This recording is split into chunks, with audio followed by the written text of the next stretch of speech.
اللهم لبيك لبيك لا شريك لك لبيك إن الحمد والنعمة لك والملك لا شريك لك. من كل فج عميق جاءوا إلى مكة المكرمة لأداء مناسك الحج، ولكن الحاج الصيني ما باوتشن جاء على دراجته الهوائية قاطعا مسافات طويلة تتجاوز 9000 كيلومتر لأشهر عديدة ليصل إلى هنا. صادف في رحلته صعوبات كثيرة، جبالا، ثلوجا، وديانا، وأيضا حيوانات مفترسة وذئابا كما سيروي لنا الآن. حاج ما باوتشن أهلا بك، لماذا جئت على دراجة هوائية؟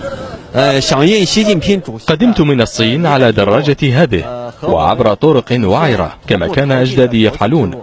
ما هي الصعوبات التي صادفتها في رحلتك هذه؟ عبرت خلال تلك الرحلة دولا عدة منها باكستان وأفغانستان.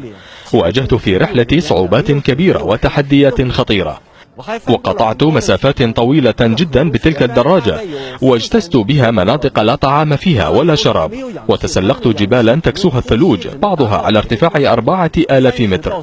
في تلك المناطق كان الأكسجين قليلا وسبب لي صعوبة في التنفس، كما أنني اضطررت إلى حمل دراجتي خلال صعود تلك الجبال.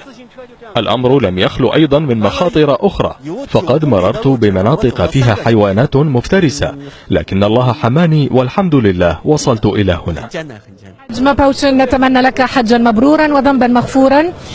من داخل الحرم المكي الشريف كنت معكم خديجة بن جنة لقناة الجزيرة.